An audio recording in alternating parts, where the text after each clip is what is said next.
What's up guys, welcome to the video. So today we're going to talk about the condition that I have, Hashimoto's and hypothyroidism.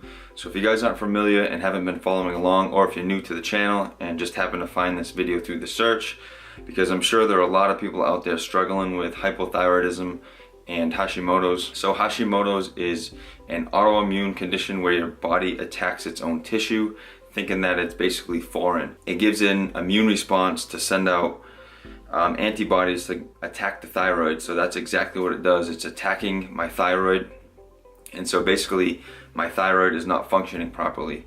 And hypothyroidism is basically when the thyroid is not functioning correctly and your thyroid isn't producing enough hormone. So some of the symptoms are fatigue, insensitivity to cold, weight gain, puffy face. My face does get pretty puffy sometimes, constipation, lack of energy, lack of drive. So these are all symptoms of hypothyroidism. And let me tell you, it is definitely something that hasn't been very easy to deal with.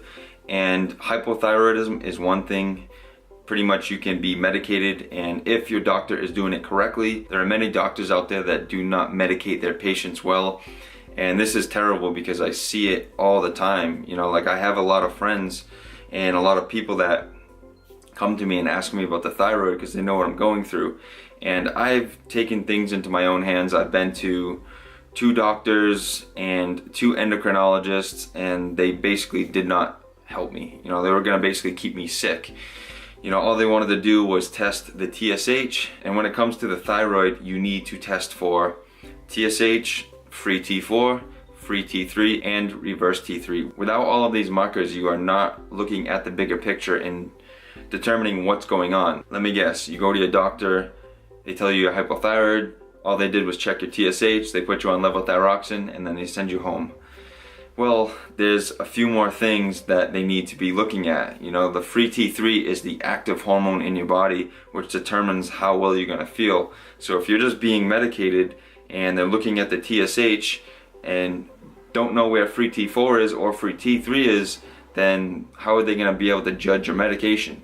You know, all they do is look at the TSH, and then if it's too high, they'll put you on more levothyroxine, which is T4, and that's not the active hormone, that's only the storage hormone. So I've been on thyroid medication for the last 4 years and have my ups and downs. I was taking it, I stopped taking it, and I just really got sick and tired of it. And it wasn't too recently when I went to a functional medicine guy. His name's Rainy St. Laurent. I think I butchered his name, but he's with Creapure Compounding in Rhode Island, Portsmouth, Rhode Island.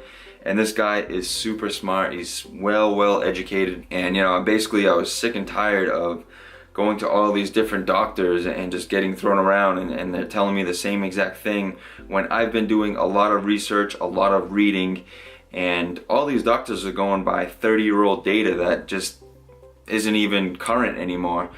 You know, so they're still so stuck on the TSH. You know, I went to the endocrinologist and I brought all kinds of data, you know, stating that reverse T3 is definitely an important marker to check, because if you're just being medicated on levothyroxine, which is T4, who knows if it's even getting converted to T3, and if it is getting converted to T3, it might be getting converted to reverse T3.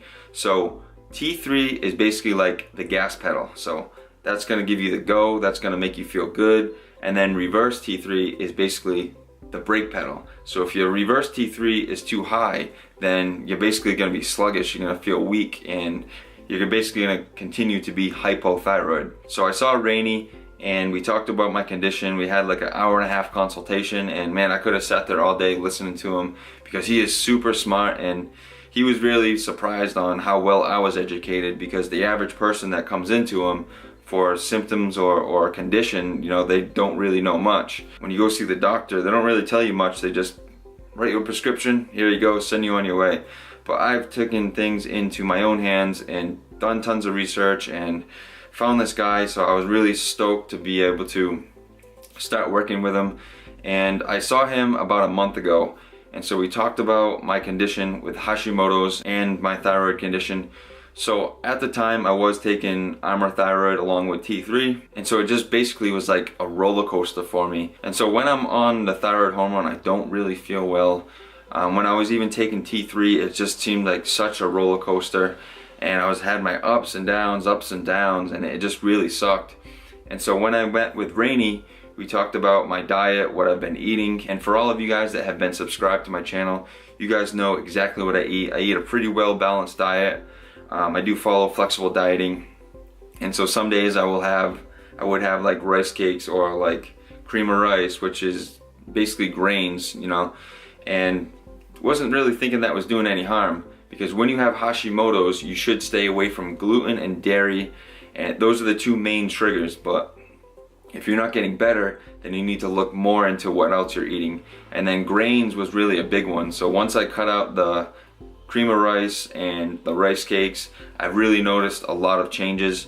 And I started reading this book called The Plant Paradox, and it talks about this protein called lectins, which are contained in a lot of healthy foods. So it's basically a defense mechanism that the plants produce to prevent the predators from eating them. So say a predator would try to attack the plant and eat it, it would create basically like an immune response to make the animal kind of sick, so it wouldn't agree with them, to let the animal know to not eat this plant again. So the same thing happens in the human body when you do consume lectins. It can cause inflammation.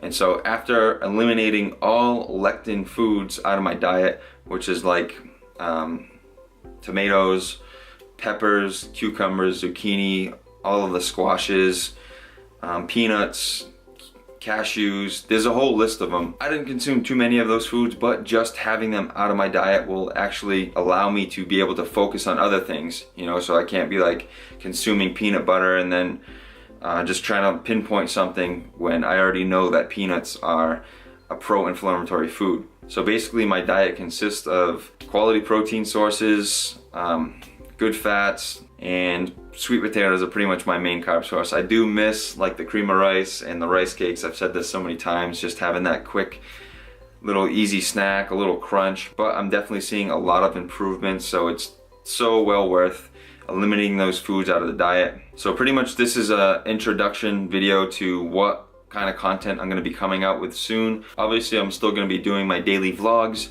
with training and full days of eating and all kinds of stuff, but I want to do a couple more videos like this talking about, you know, hypothyroidism, talking about Hashimoto's, which foods that I'm eating, which foods that I'm ignoring, all about supplementation, what I'm doing to get my antibodies down, which types of foods that you can consume that don't cause inflammation. Dairy is actually a big one, because a lot of people think they're lactose intolerant, but they may just be intolerant to the A1 casein, which the A1 casein is contained in all of US cows. So all conventional dairy from cows, even Greek yogurt, all the cheeses that are from America, all have the casein A1 protein in it. But sheep's milk and goat's milk do not have the casein A1. They have a protein called casein A2, which I actually do consume. And not a lot, just a little bit daily. I have some goat's milk kefir that's really good for the stomach and the gut.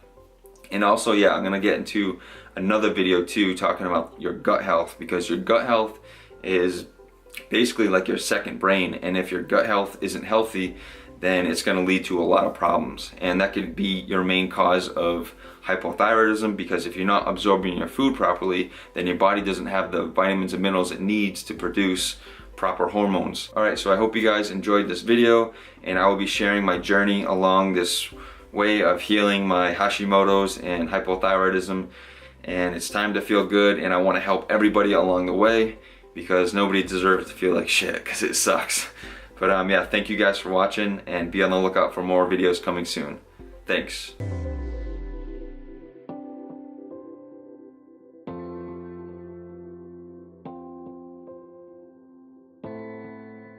Audio Jungle.